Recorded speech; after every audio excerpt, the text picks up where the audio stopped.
The Time Sweepers by Ursula Wills Jones. You may not be familiar with the Time Sweepers. The Time Sweepers are the people who sweep up all the time that is lost and wasted.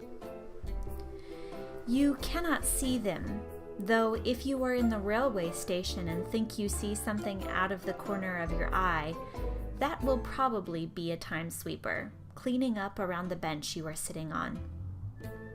If you were to see them, you would find a small, bluish person with an intent expression, clutching a broom and a mop. The men wear overalls, the women old-fashioned tweed skirts and scarves on their head. The time sweepers are present wherever time is being lost or wasted. There are always several in train stations, and at least one in every doctor's surgery. The man who has waited so long to propose to his girlfriend that her hair has gone gray probably has his own personal time sweeper following him around. The woman who has spent 35 loathed years at an estate agent's dreaming of opening a florist caused the neighborhood time sweeper to sigh and fetch a bigger dustpan. You should not feel sorry for the time sweepers, though their work is menial. They are never sick, do not worry that they are in the wrong career, and have excellent working conditions, though what they do for leisure is unknown.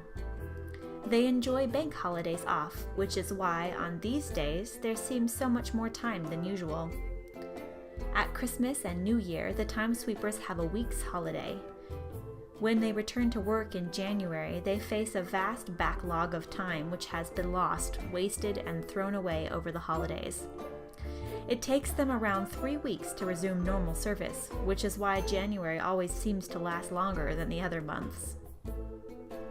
The time sweepers have been around forever, though modern life has created wasted time in such large concentrations that in some places the time sweepers have been forced to industrialize their operations, buying a number of specialized compressing lorries similar to those used by ordinary bin men.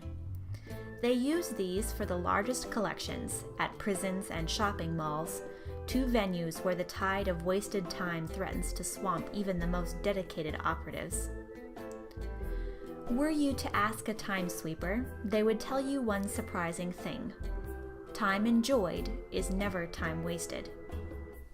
Cleaning up in a large office full of staggering tedium, the time sweeper will pass straight by the desk of the woman who is reading a holiday catalog under the desk, poring over pages of tropical beaches. They will pass by the next desk where a man is enjoyably wondering what his mother-in-law looks like naked, and stop by the desk of the young man who is counting every minute and loathing the hours. You may wonder what happens to the wasted time after it has all been cleaned up. Never fear, the time sweepers are ardent recyclers. It is collected, packed into large containers, moved to Liverpool docks, loaded onto a ship, and taken to India. There, in a dusty industrial estate somewhere near Bombay, it is cleaned, sorted, and graded. The most toxic and poisoned time, the residues of failed peace negotiations, wrongful imprisonments, and truly poisonous marriages, is skimmed off and buried in a tank underneath a disused army base. There it will take 2 or 3 centuries to decay and become harmless again. The rest of the time, made up of stuff such as dull meetings, missed appointments, delayed buses, and bad nights at the theater, is cleaned and put back onto a ship where it is taken to the Guangzhou Industrial Export Processing Zone. Here it is compressed and stored, awaiting redistribution. Around 20% goes direct to the factories of the Export Processing Zone, which has the world's highest productivity rate. A quarter is bought in hard dollars by the Chinese government. 10% of the most concentrated stuff is sold to a cryogenics laboratory in California. Another 20 or so % is discreetly sold to a variety of rich private clients, mostly old, rich men who have married beautiful young women. However, the time sweepers are not in it for profit. The money from these deals pays for their operations, including dusters, bin bags, overalls, and shipping. The rest is distributed to good causes. No one who gets any extra time has to fill in any forms or ask for a grant. They are all quite unaware that they are in receipt of assistance. One of these benefactories is a shabby and overtired scientist in a crumbling public laboratory outside Novosibirsk, who will be the man to find the vaccine for malaria. Another is a prostitute in a Nairobi slum who has fostered 17 children and who, despite 20 years in the business, never falls ill. A third is the Indian tax driver in a cramped flat in Toronto who, in between sending money home to a sick wife and children, is writing what will later be acknowledged as the greatest novel of the century.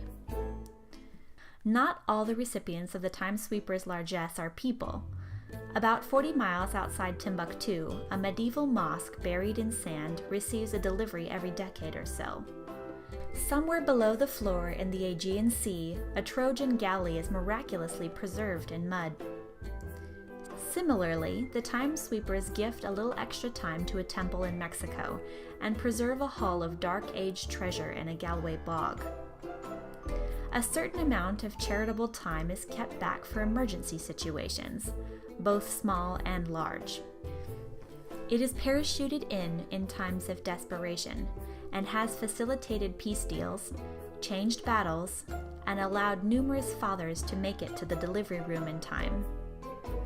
The Time Sweepers are, by their very nature, a tidy and orderly sort of people. They wish that humans would think more about throwing away this valuable commodity, but don't expect it'll happen anytime soon. There isn't a moral to this story. It's just that if you are planning on throwing away your time, please remember, somebody has to pick it up.